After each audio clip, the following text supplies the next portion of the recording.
Thousand babies OTT പ്ലാറ്റ്ഫോമിൽ ഏറ്റവും പുതിയതായി റിലീസായിരിക്കുന്ന വെബ് സീരീസാണ്. ഡിസ്നി ഹോട്ട്സ്റ്റാർ OTT പ്ലാറ്റ്ഫോമിൽ ഇത് ലഭ്യമാണ്. ഇതൊരു ക്രൈം ത്രില്ലറാണ്. ഇതിന്റെ ഏറ്റവും വലിയൊരു ക്ലൂ അല്ലെങ്കിൽ ഒരു ഒരു ഒരു കീ ഫാക്ടർ എന്ന് പറയുന്നത് ഇതിന്റെ ടൈറ്റിൽ പോലെ തന്നെ വളരെ ക്യൂരിയസ് ആണ് ഇത് കാണാൻ വേണ്ടിയിട്ട്. ഒരു റബ്ബർ എസ്റ്റേറ്റിന്റെ നടുവിലുള്ള ഒരു കുറച്ച് പഴയ ഒരു വീട്ടിലെ ദുരൂഹമായ ഒരു അന്തരീക്ഷത്തിലാണ് എപ്പിസോഡ് 1 ആരംഭിക്കുന്നത്. ഒരു പയ്യൻ വന്നിട്ട് രാത്രിയിൽ അല്ലെങ്കിൽ നേരം വെളുത്തു വരുന്ന ഒരു സമയത്ത് ഇരുട്ടാണ് ബേസിക്കലി ഒളിഞ്ഞു വീട്ടിനകത്തോട്ട് നോക്കുമ്പോഴത്തേക്കും വളരെ ദുരൂഹമായ ഒരു സാഹചര്യത്തിൽ ഒരു സ്ത്രീ നിൽക്കുന്നത് കാണാം. അവരെ കണ്ടാൽ അത്ര നോർമൽ അല്ല ആള് എന്നുള്ള ഒരു പ്രതീതിയാണ് ജനിപ്പിക്കുന്നത് നമ്മളിത് കാണുമ്പോൾ. നീന ഗുപ്തയാണ് ആ കഥാപാത്രം ചെയ്തത്. വളരെ പ്രശസ്തയായ അനുഗ്രഹീത കലാകാരിയായ നീന ഗുപ്ത വളരെ മനോഹരമായ ക്യാരക്ടർ ചെയ്തു എന്ന് ആദ്യം പറയട്ടെ. ഇത്തരത്തിലുള്ളൊരു വീട്ടിൽ ഈ നഴ്സ് സാറ എന്നാണ് നീന ഗുപ്ത ചെയ്യുന്ന കഥാപാത്രത്തിന്റെ പേര്. അവരുടെ മകനോ അല്ലെ മകനും തോന്നിപ്പിക്കുന്ന രീതിയിൽ ഒരു ബിബിൻ എന്ന് പറഞ്ഞ ഒരു ലാബ് ടെക്നീഷ്യനാണ് അവർ ഇവിടെ താമസിക്കുന്നത്. സഞ്ജു ശിവറാമാണ് ആ ക്യാരക്ടർ ചെയ്തിരിക്കുന്നത്. ഈ മമ്മ എന്നാണ് വിളിക്കുന്നത്. മമ്മയ്ക്ക് വേണ്ടി എന്തും ചെയ്യുന്ന ഒരു ആളാണ് ഈ ബിബിൻ ക്യാരക്ടർ. അത് രാത്രി എന്തെങ്കിലും സാധനമൊക്കെ മേടിക്കണമെങ്കിലും മമ്മ ആഗ്രഹിച്ചു കഴിഞ്ഞാൽ എത്ര വൈകിയായാലും എല്ലാ കടകൾ അടച്ചാലും ഓരോരോ കടകളിലും പോയി അന്വേഷിച്ചത് കണ്ടുപിടിച്ചുകൊണ്ട് വരുന്ന ഒരു രീതിയിൽ നമ്മൾ ആ ക്യാരക്ടർ എസ്റ്റാബ്ലിഷ്ഡ് ആവുന്നത് കാണാം. ഇത്തരത്തിൽ ഇത് ഈ പയ്യന് വേണ്ട ഇഷ്ടമുള്ള ആഹാരമൊക്കെ ഒരു ദിവസം ഈ മമ്മ വെച്ചു കൊടുക്കുന്നു.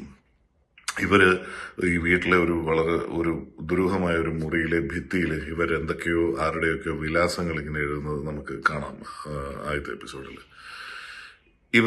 ഈ കഴിച്ചുകൊണ്ടിരിക്കുന്ന ടേബിളിൽ എന്തോ ഒരു കാര്യം ബിബിനെടുത്ത് പറയുന്നു. ഇത് ബിബിനെ വല്ലാതെ പ്രൊവോക്ഡ് ആക്കുന്നു. അതിനുശേഷവും അയാൾ ആകെ എന്തൊക്കെയോ ചെയ്യണം കാട്ടിക്കൂട്ടണം എന്നൊക്കെയുള്ള ഒരു വിഭ്രതയോടെ നിൽക്കുമ്പോഴത്തേക്ക് ഇവർ പൊട്ടിച്ചിരിക്കുന്നതാണ് കാണുന്നത്. എന്താണ് അവര് ബിബിനോട് പറഞ്ഞത്? അത് വലിയ ക്യൂരിയോസിറ്റി ജനിപ്പിക്കുന്ന ഒരു കാര്യമാണ്. അതേസമയം അതിൻ്റെ അടുത്ത ദിവസം അവിടുത്തെ പോലീസ് മേധാവിക്കും അഡീഷണൽ മജിസ്ട്രേറ്റിനും ഒരു സീൽ ചെയ്ത 2 കവറുകൾ കിട്ടുകയാണ്. എന്താണ് ഈ കവറിനുള്ളിൽ? സ്പോയിലർ അവേർട്ട് താല്പര്യമില്ല.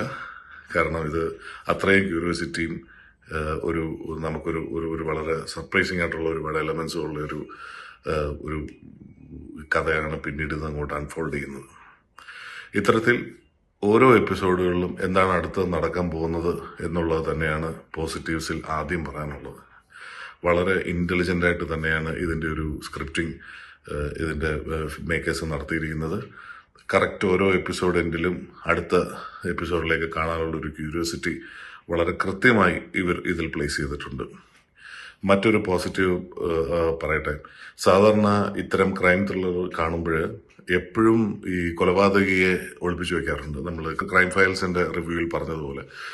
അതുപോലെ തന്നെ ക്ലൂ സംവിധായകൻ അല്ലെങ്കിൽ ഇതിന്റെ പിന്നണിയിലുള്ള ഒരു എഴുത്തുകാരായാലും അവരുടെ കൈ തന്നെ വെച്ചേക്കാണ് പതിവ്. പക്ഷെ ഇവിടെ അങ്ങനെയൊന്നുമല്ല.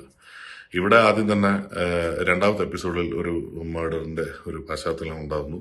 എപ്പിസോഡ് 3 തന്നെ അതിന്റെ ആളെ കണ്ടുപിടിക്കുന്നു. പിന്നെന്താണ് എപ്പിസോഡ് 3 ബാക്കി തൊട്ട് എപ്പിസോഡ് 7 വരെ? അത് തന്നെയാണ് ഇതിന്റെ ഒരു വലിയൊരു ത്രില്ലിംഗ് ഘടകവും. വളരെ കൃത്യമായി പ്ലേസ് ചെയ്തിട്ടുള്ള ഓരോ ഇൻസിഡൻസ് ഓപ്പൺ അപ്പ് ചെയ്യുന്നതും റിവീൽ ചെയ്യുന്നതും ഒക്കെ തന്നെയാണ്. പിന്നെ റഹ്മാൻ എന്ന് പറയുന്ന നടന് ഇതിൽ കാസ്റ്റിംഗ്, എനിക്ക് തോന്നുന്നു ഇത് ചിലപ്പോൾ സിനിമ ആയിരുന്നെങ്കിൽ ഇതിന്റെ ബിസിനസ്സോ കൊമേഴ്ഷ്യലോ ഒക്കെ കാരണം ചിലപ്പം റഹ്മാനെ പോലൊരു അനുഗ്രഹീത കലാകാരന് അവസരം ഉണ്ടായില്ല എന്ന് തന്നെ വന്നേനെ. അതാണ് OTTയുടെ വലിയൊരു ബെനിഫിറ്റ്. ഞാനത് ആവർത്തിക്കുന്നില്ല. മുമ്പത്തെ റിവ്യൂവിൽ നമ്മൾ പറഞ്ഞിട്ടുള്ള കാര്യം തന്നെയാണ്. സഞ്ജു ശിവറ മറ്റൊരു കലാകാരൻ, നല്ലൊരു കഴിവുള്ള ഒരു കലാകാരനാണ്. പല സിനിമകളിലും നമ്മൾ കണ്ടിട്ടുണ്ട്. അദ്ദേഹം ബിബിൻ എന്ന് പറയുന്ന ക്യാരക്ടറിനെ വളരെ മനോഹരമായി പിക്ചറൈസ് ചെയ്തിട്ടുണ്ട്.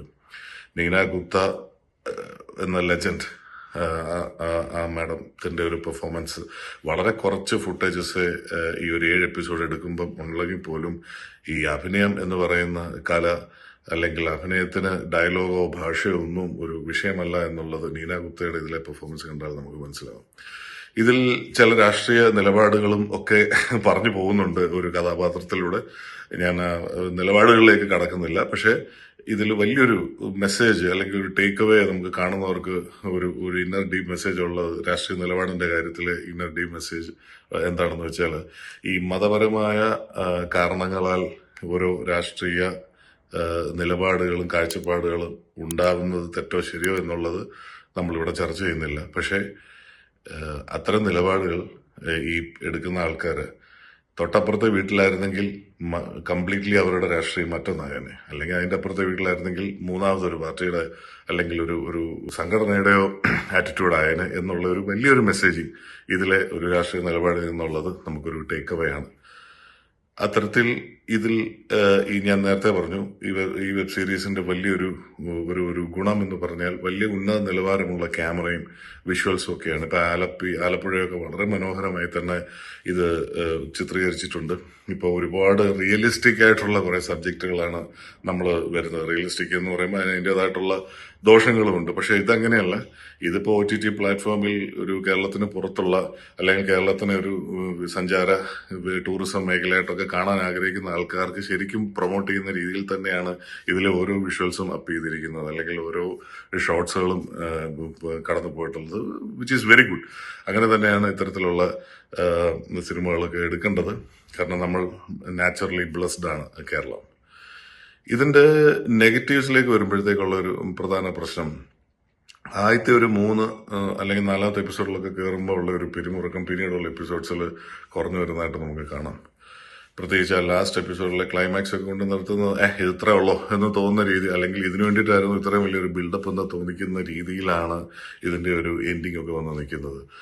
അത് ചിലപ്പോൾ പിന്നെ ഇതിന്റെ ഒരു വലിയ ഒരു പ്രോബ്ലം എന്ന് പറഞ്ഞാൽ, അത് എനിക്കറിയില്ല അത് പ്രോബ്ലം ആണോ എന്നുള്ളത്. കാരണം നമ്മളിത് ഒരുപാട് ഇടത്ത് കണ്ടിട്ടുണ്ട്. ഈ സൈക്കോ ആയിട്ടുള്ള അല്ലെ സോഷ്യോപാത്ത് ആയിട്ടുള്ളവരാണ് ഈ വില്ലന്മാര്, അല്ലെങ്കിൽ ഇത്തരത്തിലുള്ള ഒരു സിനിമകളിലെല്ലാം ഒരു ഇപ്പുറത്തെ ക്യാരക്ടറായിട്ട് വരുന്നത്. ഇതിന്റെ മിസ്റ്ററി റിവീൽ ചെയ്യുമ്പോൾ എന്തുകൊണ്ടാണ് ഇത് പിന്നെ അത് ആവർത്തിക്കുന്നത് എന്ന് എനിക്ക് മനസ്സിലാവുന്നില്ല. കാരണം ഇപ്പൊ മെമ്മറീസ് എടുത്താലും, അല്ലെങ്കിൽ മമ്മൂട്ടി അഭിനയിച്ച ഗ്രേറ്റ് ഫാദർ എടുത്താലും, ഇത്തരത്തിലുള്ള സിനിമകളിലും എല്ലാം നമ്മളിത് കണ്ട് മടുത്തിട്ടുള്ള ഒരു കാര്യമാണിത്.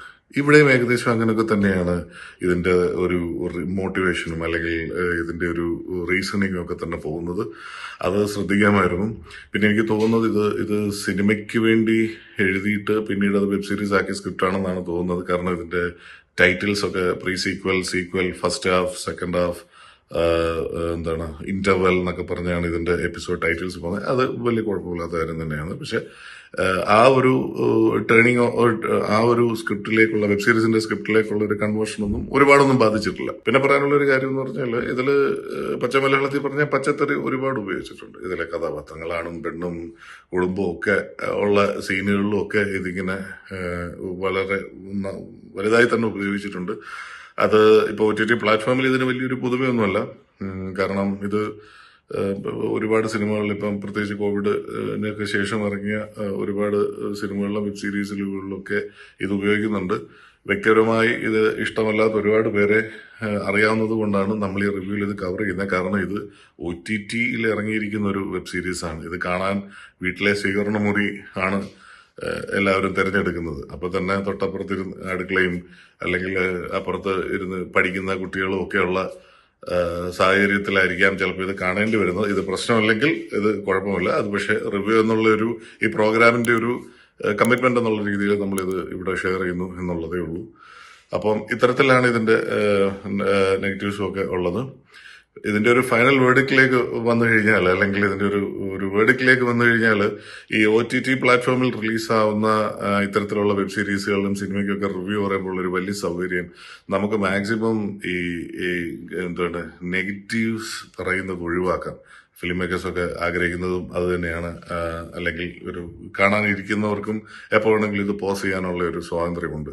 അല്ലാതെ ഒരു മൾട്ടിപ്ലക്സിൽ ഇത് കാണാൻ പോകുമ്പോൾ അവിടുത്തെ വിലയേറിയ പോപ്കോണും പെപ്സിയും ഒക്കെ കൊടുത്തതിൽ ഒരു ഭാരിച്ച ഒരു വീക്കെൻഡ് ടിക്കറ്റും ഒക്കെ എടുത്തിട്ട് അകത്ത് കയറിയിട്ട് ഡിസപ്പോയിന്റഡ് ആവുന്ന പോലെ ഇതിന് വരണ്ടായിരുന്നു എന്നുള്ള ഒരു തോട്ട് നമുക്ക് വീട്ടിലിരുന്ന് കാണുമ്പോൾ ഇല്ല. നമുക്ക് ഒരു വിരൽത്തുമ്പിൽ ചാനൽ മാറ്റാനുള്ള ഒരു സ്വാതന്ത്ര്യമുണ്ട്. അതുകൊണ്ട് തന്നെ അത്തരത്തിൽ ഒരു ആസ്പെക്റ്റിൽ നിന്ന് നോക്കുമ്പം തീർച്ചയായിട്ടും ഇത് മുഴുവൻ കാണാൻ നമ്മളെ പ്രേരിപ്പിക്കുന്ന വെബ് സീരീസ് തന്നെയാണ്. ഒരു വളരെ വലിയൊരു പുതുമയൊന്നും ക്ലൈമാക്സിലും ഒന്നും ഇല്ലെങ്കിലും തീർച്ചയായിട്ടും നമുക്ക് മറ്റ് ഭാഷക്കാരോടും അല്ലെ മറ്റ് സുഹൃത്തുക്കളോടും ഒക്കെ ഇതൊന്ന് കണ്ടു നോക്കുമെന്ന് പറയാവുന്ന ഒരു വെബ് സീരീസ് തന്നെയാണ് 1000 ബേബീസ്. എന്തായാലും ഇത് ഇത്തരത്തിലുള്ള വെബ് സീരീസുകൾ ഇനിയും മലയാളത്തിൽ ഉണ്ടാവട്ടെ. മലയാളത്തിന്റെ ക്രിയേറ്റിവിറ്റി ലോകം മുഴുവൻ ഇത്തരത്തിലുള്ള OTT പ്ലാറ്റ്ഫോമുകളിലൂടെ സ്പ്രെഡ് ആവട്ടെ എന്ന് ആശംസിക്കുന്നു. Thank you.